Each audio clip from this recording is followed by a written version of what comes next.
There are two kinds of awakening in life. Everyone experiences the first one. Almost nobody reaches the second. The first awakening is about desire. It's easy, it's intoxicating. In love, it sounds like this: I want to be loved. I want to be understood. I want someone to see me.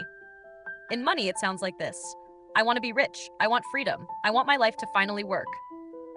These awakenings feel profound because they come with such clarity. You can taste them. You can see them. They don't hurt yet. The first awakening shows you the dream house you want. The second awakening hands you the blueprint and the hammer. But here's what nobody tells you. This awakening is just the trailer. It's not the movie. The second awakening is about cost.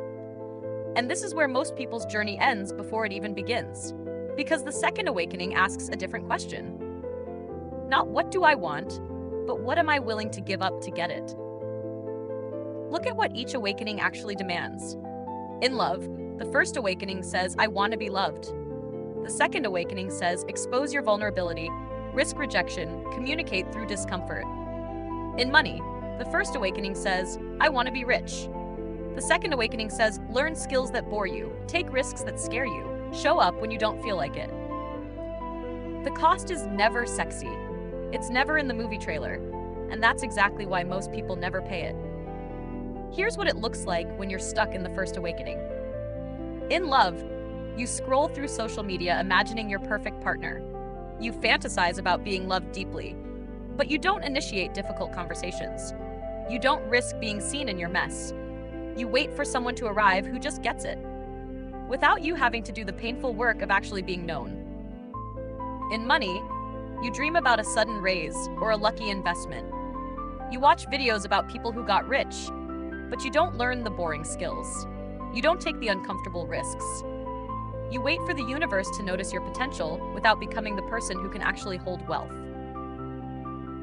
Here's the trap.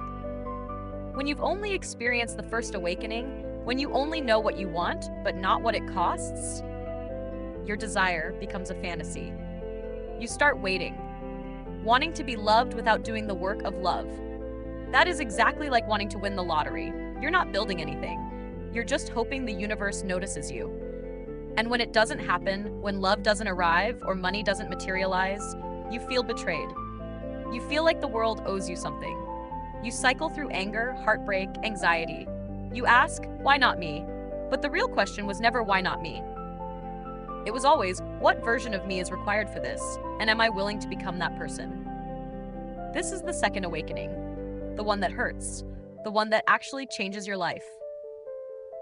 Here's what you need to understand. If it doesn't hurt, you're not awakening. The pain is the price tag of what you truly want.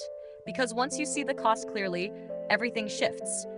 You stop asking, why hasn't it happened yet? And start asking, what do I need to face to make this real? You stop being a victim of circumstance and become an architect of your own experience. The brutal truth is this: desire without awareness of cost is just a daydream with anxiety attached. But desire with full awareness of cost?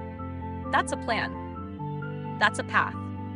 That's how people actually build the lives they want, instead of just wishing for them. So ask yourself, are you still waiting for love to find you? Or are you becoming someone capable of sustaining it? Are you waiting to get rich, or are you paying the daily cost of building wealth? The first awakening tells you what you want. The second awakening shows you who you need to become. Today, write down one cost you've been avoiding in love or money, and take one small step toward paying it. Most people never see the second awakening. Those who do don't just wish for life, they build it.